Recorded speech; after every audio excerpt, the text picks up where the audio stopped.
तक वो पोडियम पे ना पहुंचे। बोलिए भारत माता की, बोलिए जय श्री राम।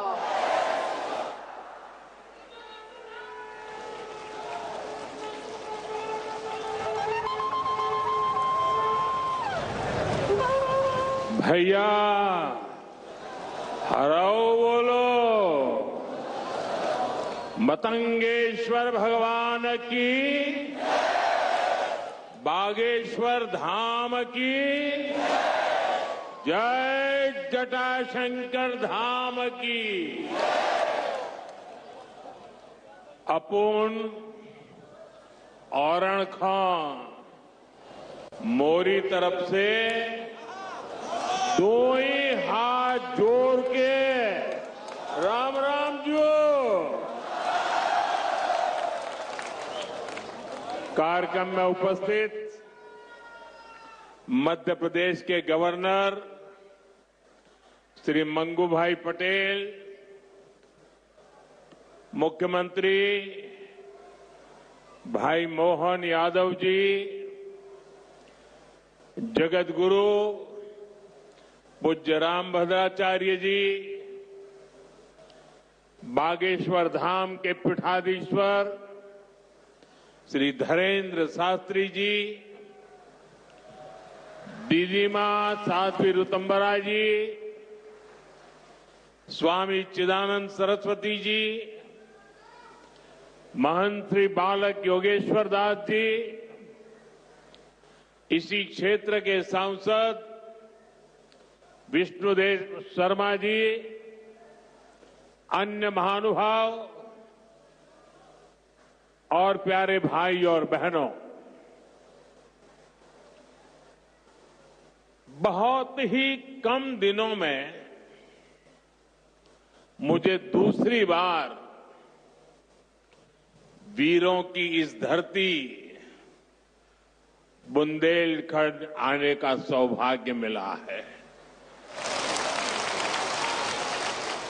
और इस बार तो बालाजी का बुलावा आया है।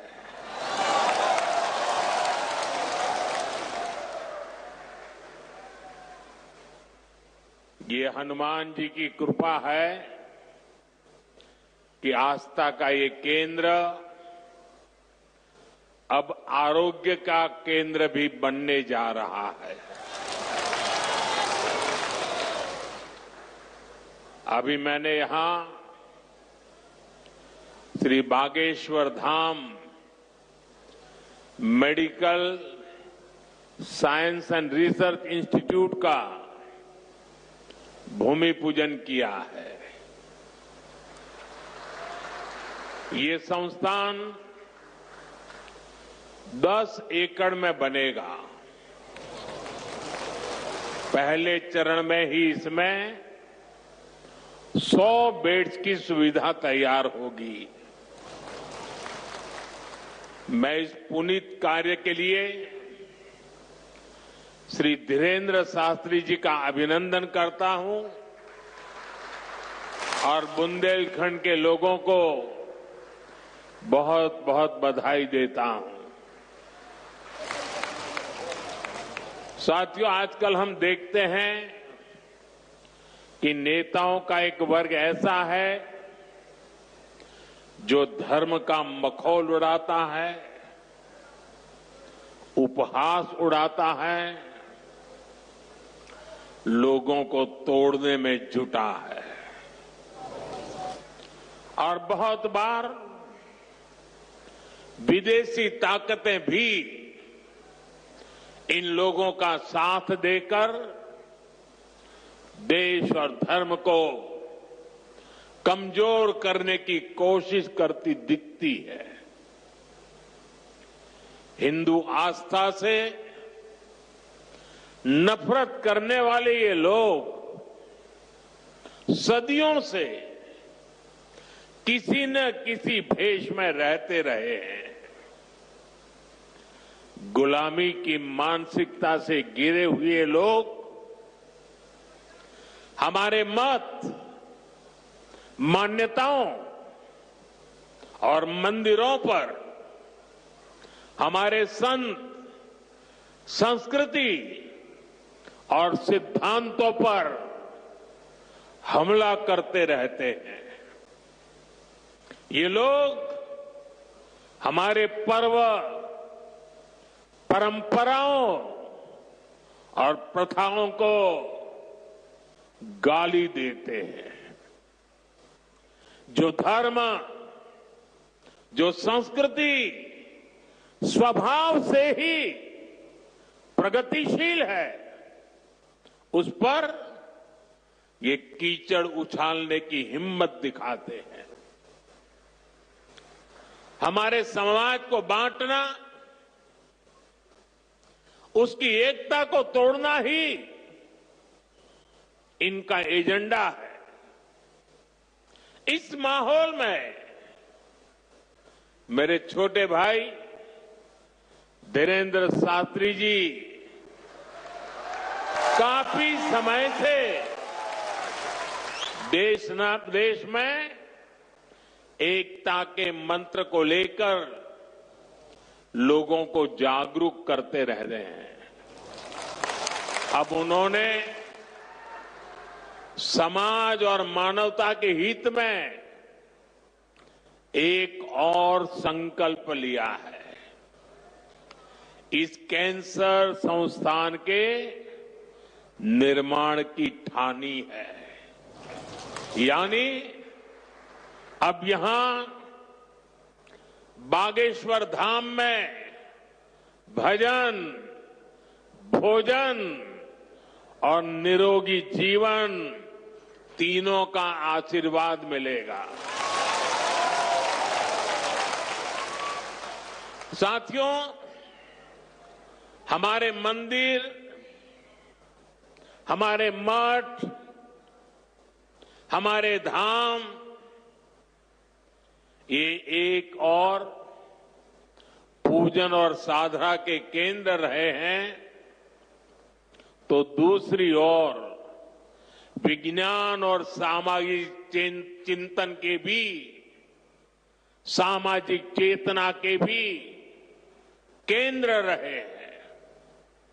हमारे ऋषियों ने ही हमें आयुर्वेद का विज्ञान दिया। हमारे ऋषियों ने ही हमें योग का वो विज्ञान दिया जिसका परचम आज पूरी दुनिया में लहरा रहा है।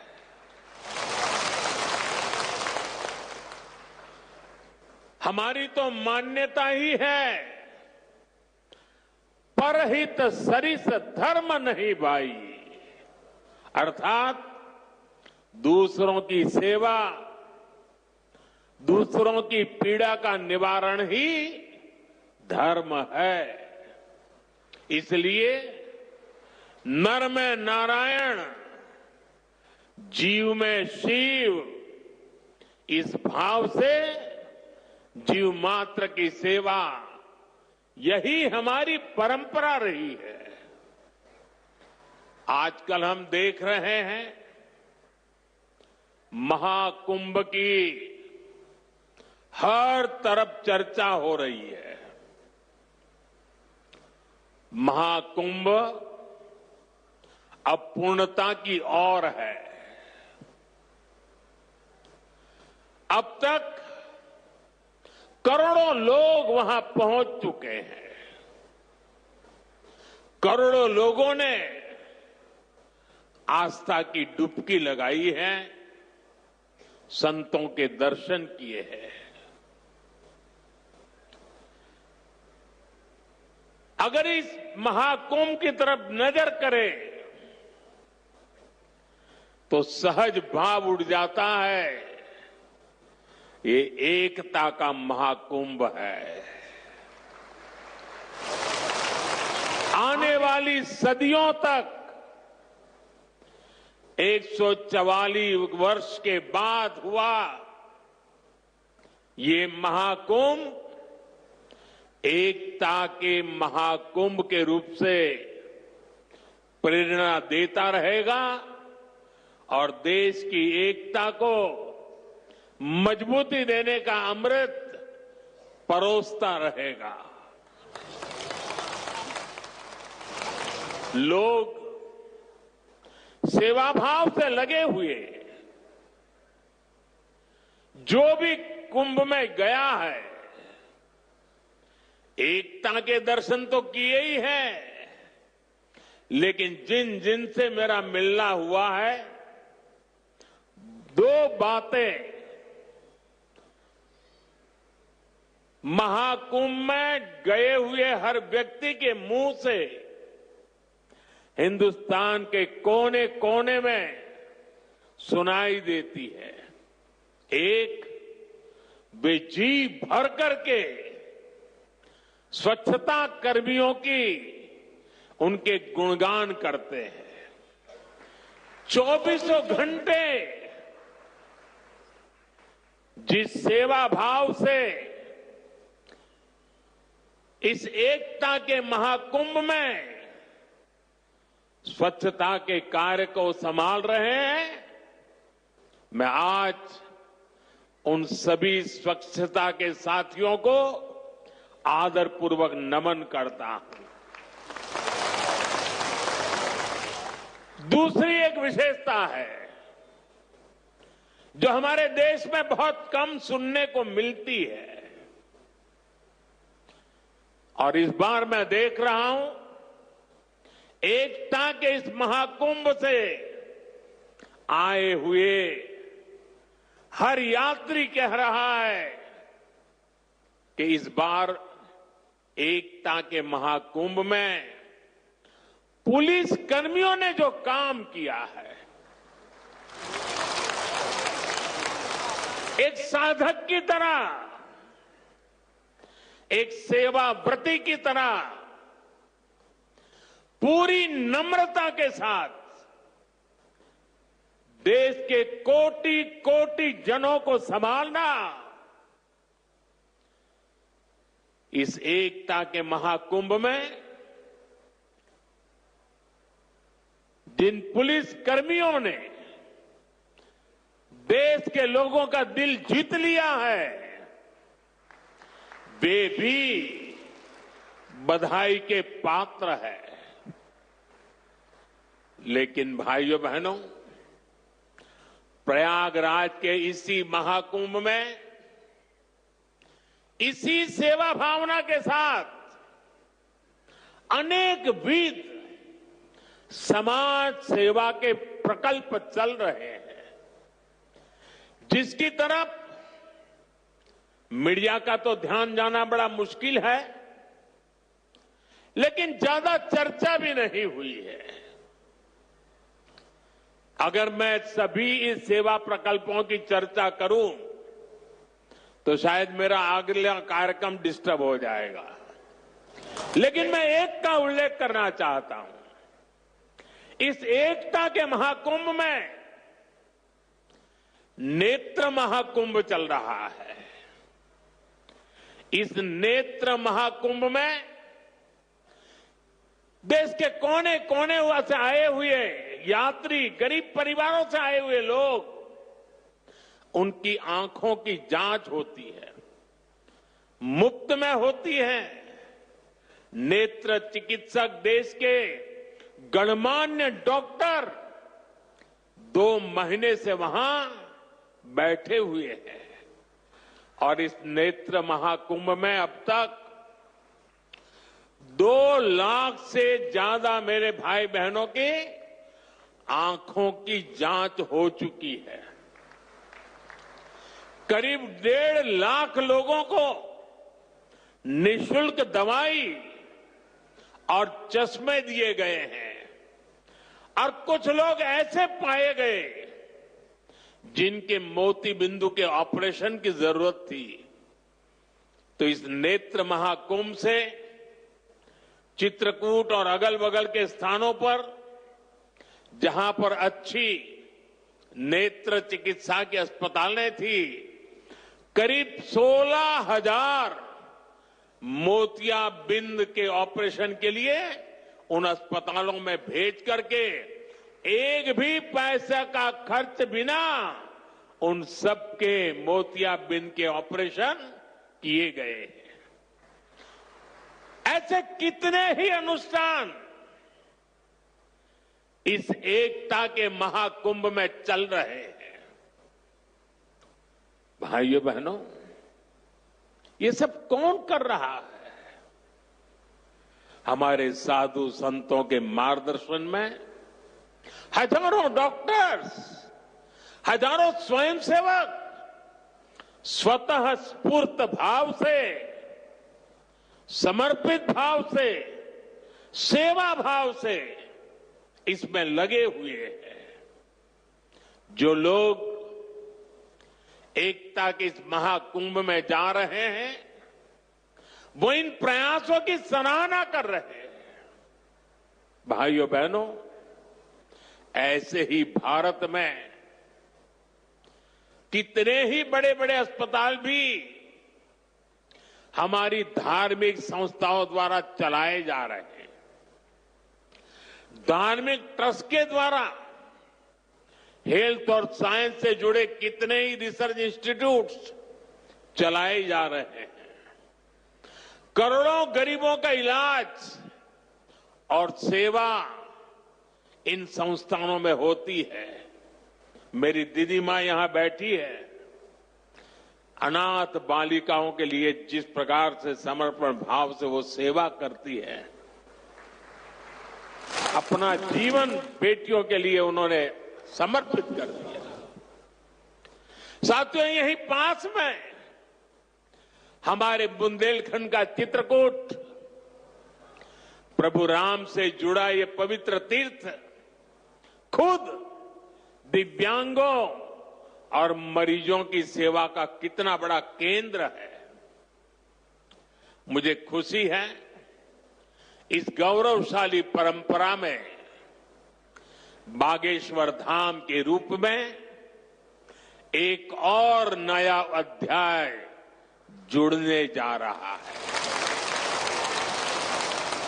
अब बागेश्वर धाम में आरोग्य का आशीर्वाद भी मिलेगा।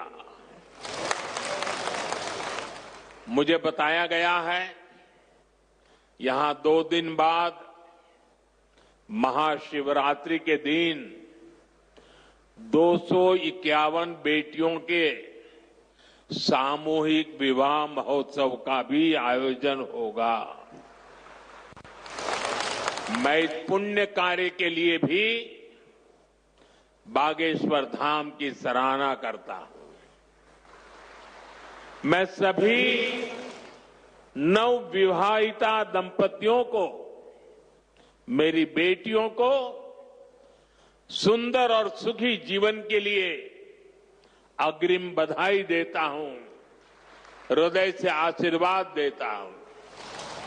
साथियों, हमारे शास्त्रों में कहा गया है, शरीर माध्यम खलु धर्म साधनम, अर्थात हमारा शरीर, हमारा स्वास्थ्य ही हमारे धर्म, हमारे सुख और हमारी सफलता का सबसे बड़ा साधन है।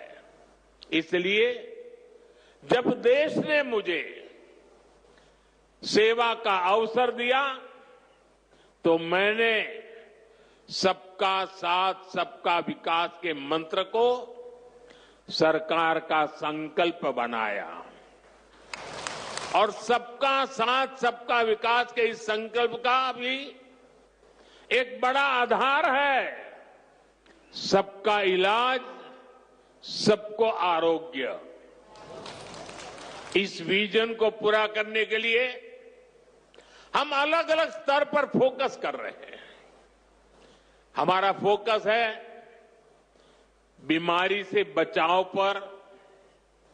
आप मुझे बताइए, यहां स्वच्छ भारत अभियान के तहत टॉयलेट, शौचालय हर गांव में बने हैं कि नहीं बने हैं? इससे आपकी मदद हुई कि नहीं हुई? आपको पता है, शौचालय बनने से एक और फायदा हुआ है।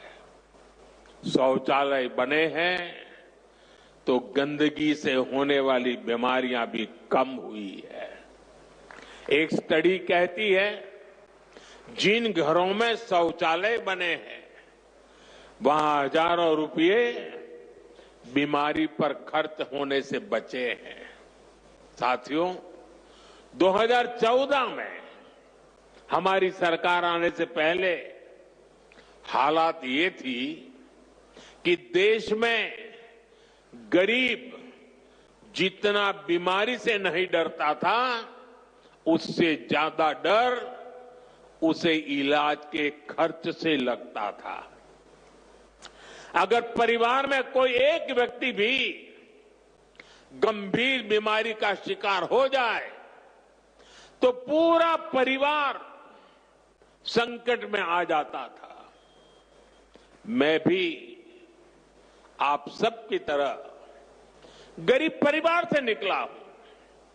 मैंने भी इन तकलीफों को देखा है और इसलिए मैंने संकल्प किया है मैं इलाज का खर्च कम करूंगा और आपकी जेब में ज्यादा से ज्यादा पैसे बचाऊंगा। मैं आपको बार बार हमारी सरकार की कुछ कल्याणकारी योजनाओं की जानकारी देता रहता हूं ताकि एक भी जरूरतमंद योजनाओं से छूटे नहीं। इसलिए मैं कई जरूरी बातें आज फिर यहां दोहरा रहा हूं और मैं आशा करता हूं आप इसे याद भी रखेंगे और अपने परिचितों को जरा बताएंगे भी। बताएंगे ना? पक्का बताएंगे? ये भी सेवा का ही काम है।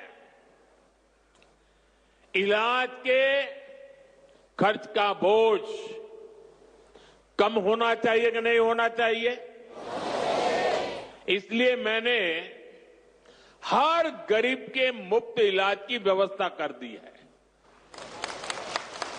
5 लाख तक का इलाज बिना किसी खर्च के। किसी बेटे को अपने मां बाप के इलाज के लिए 5 लाख रुपए तक खर्च नहीं करना पड़ेगा। ये दिल्ली में आपका जो बेटा बैठा है ना वो काम वो करेगा। लेकिन इसके लिए आपको आयुष्मान कार्ड बनवाना है। मुझे आशा है कि यहां बहुत सारे लोग होंगे जिनका आयुष्मान कार्ड जरूर बना होगा। जिनका नहीं बना है वो भी जल्दी से बनवा ले। और मैं मुख्यमंत्री जी को भी कहूंगा कि इस काम को इस क्षेत्र में अगर कोई छूट गए हो तो तेजी से इसको आगे बढ़ाया जाए।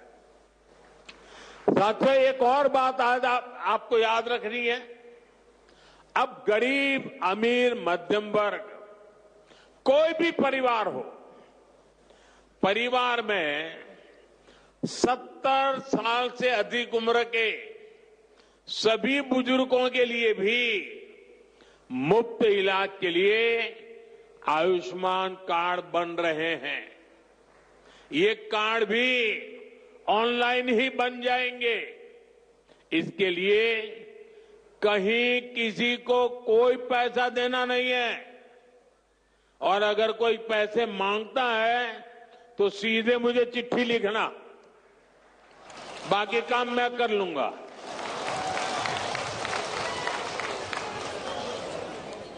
अगर कोई पैसा मांगता है तो क्या करेंगे आप? लिखेंगे?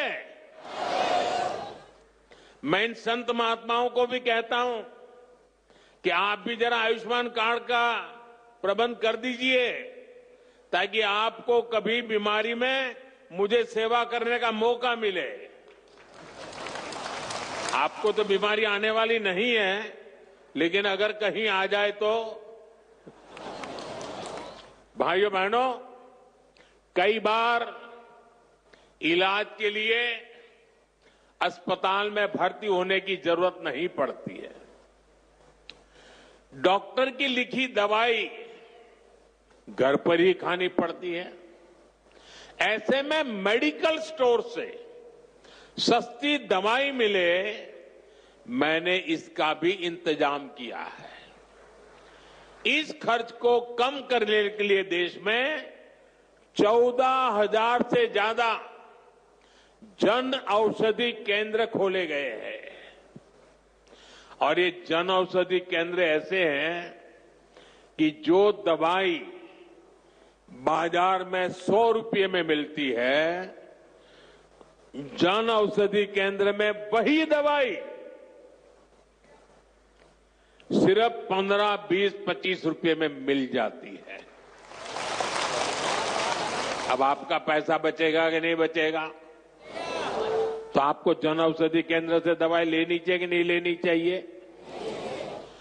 दूसरी एक बात मैं करना चाहता हूं।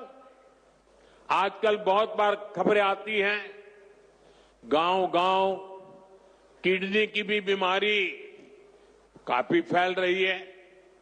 अब किडनी की बीमारी जब बढ़ जाती है तो लगातार डायलिसिस करानी पड़ती है, नियमित रूप से करानी पड़ती है, दूर दूर जाना पड़ता है, खर्चा बहुत लगता है। आपकी ये मुसीबत कम हो, इसलिए हमने देश के 700 से ज्यादा जिलों में 1,500 से ज्यादा डायलिसिस सेंटर खोले हैं।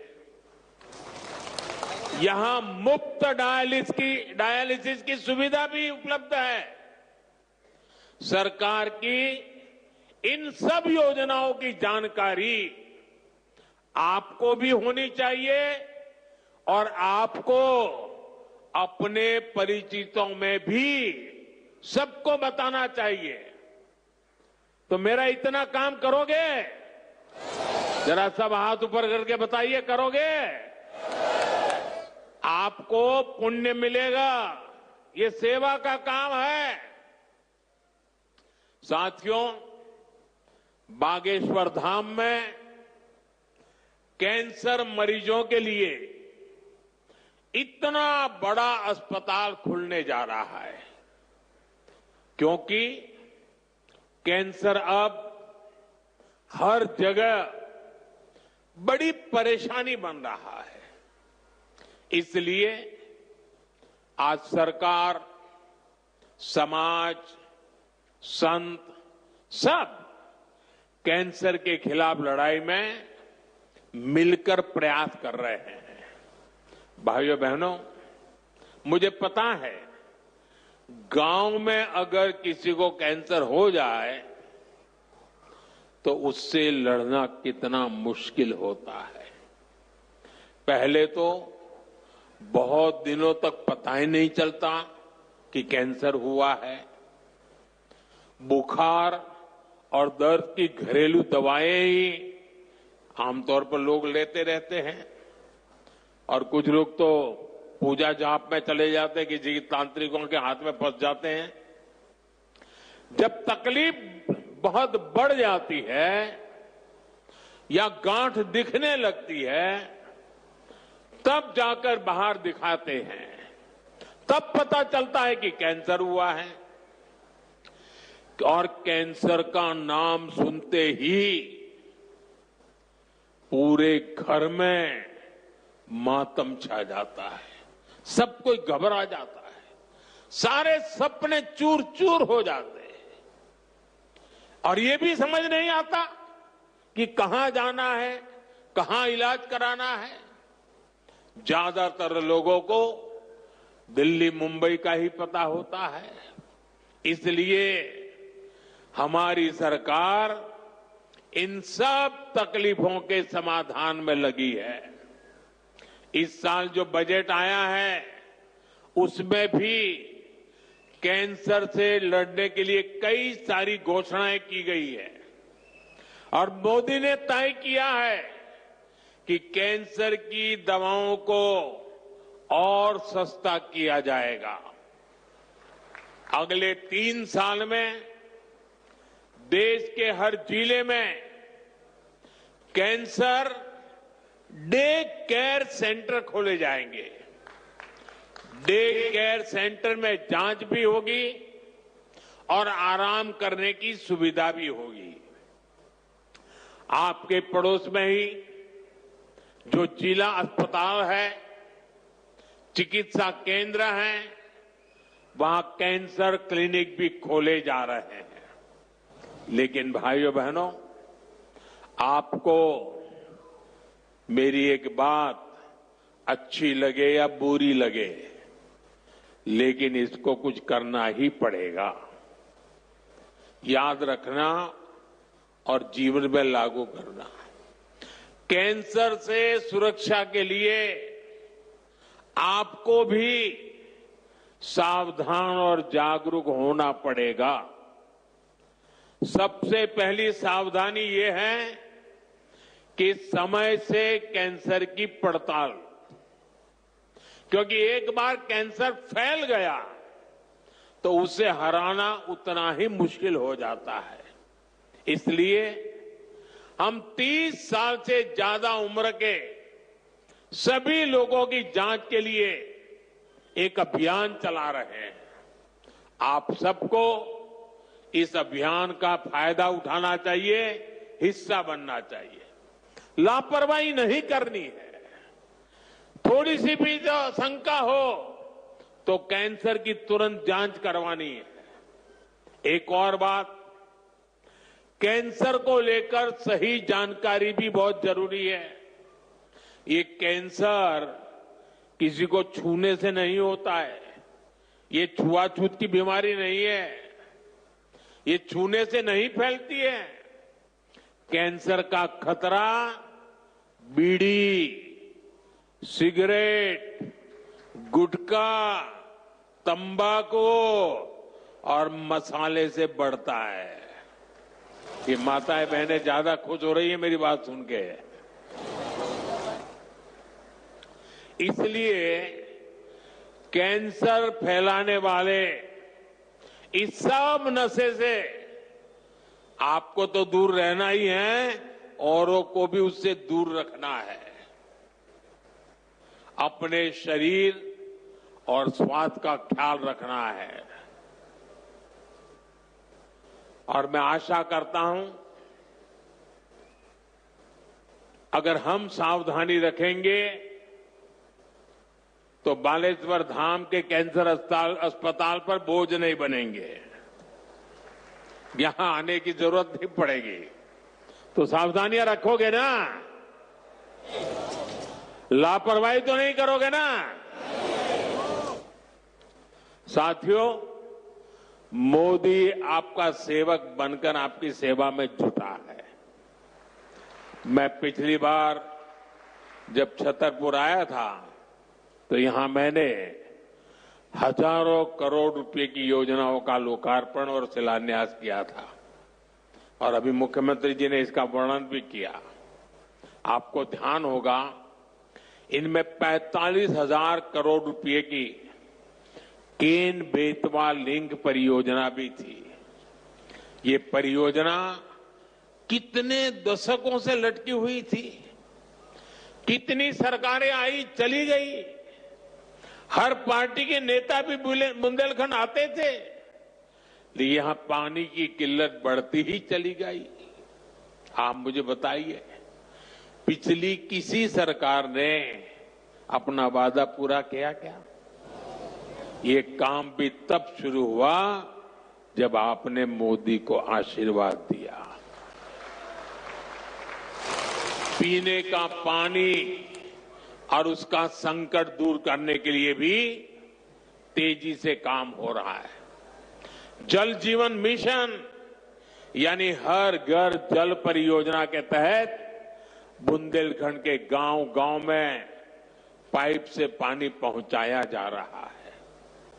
गांव में पानी पहुंचे, हमारे किसान भाई बहनों की तकलीफ दूर हो, उनकी आय बढ़े, हम इसके लिए दिन रात मेहनत कर रहे हैं। भाइयों बहनों, बुंदेलखंड समृद्ध बने, इसके लिए जरूरी है कि हमारी माताएं बहनें भी उतनी ही सशक्त बने। इसके लिए हमने लखपति दीदी और ड्रोन दीदी जैसी योजनाएं शुरू की है। हम 3 करोड़ बहनों को लखपति दीदी बनाने का लक्ष्य लेकर चल रहे हैं। बहनों को ड्रोन उड़ाने की ट्रेनिंग भी दी जा रही है। बुंदेलखंड में सिंचाई का पानी पहुंचेगा। बहनें ड्रोन से फसलों पर छिड़काव करेगी, खेती में मदद करेगी, तो हमारा बुंदेलखंड समृद्धि के रास्ते पर तेजी से आगे बढ़ेगा। भाइयों बहनों, गांव में ड्रोन तकनीक से एक और बड़ा जरूरी काम हो रहा है। स्वामित्व योजना के अंतर्गत ड्रोन से जमीन की पैमाइश करा के उसके पुख्ता कागज दिए जा रहे हैं। यहां एमपी में तो इसे लेकर बहुत अच्छा काम हुआ है। अब इन कागजों पर लोग बैंक से आसानी से लोन भी ले रहे हैं। ये लोन रोजगार धंधे में काम आ रहा है, लोगों की आय बढ़ रही है। साथियों, बुंदेलखंड की इस महान धरती को विकास की नई ऊंचाई पर पहुंचाने के लिए डबल इंजन की सरकार दिन रात मेहनत कर रही है। मैं बागेश्वर धाम में कामना करता हूं बुंदेलखंड समृद्धि और विकास की राह पर इसी तरह आगे बढ़ता रहे। और आज मैं हनुमान दादा के चरणों में आया तो मुझे लगा कि ये धीरेन्द्र शास्त्री अकेले ही पर्ची निकालेंगे कि मैं निकाल पाऊंगा। तो मैंने देखा कि आज हनुमान दादा की मुझ पे कृपा होती है कि नहीं होती है। तो हनुमान दादा जी ने मुझे आशीर्वाद दिया और मैंने आज पहली पर्ची निकाली, उनकी माताजी की पर्ची निकाली, और जिसकी बात शास्त्री जी ने बता दी आपको। खैर साथियों, ये बहुत बड़ा अवसर है, बहुत बड़ा काम है। संकल्प बड़ा हो, संतों के आशीर्वाद हो, प्रभु की कृपा हो, तो समय सीमा में सब पूर्ण होता है। और आपने कहा है कि इसके उद्घाटन के लिए मैं आऊं, दूसरा कहा है कि उनकी बारात में मैं आऊं। मैं आज सार्वजनिक रूप से वादा करता हूं, दोनों काम कर दूंगा।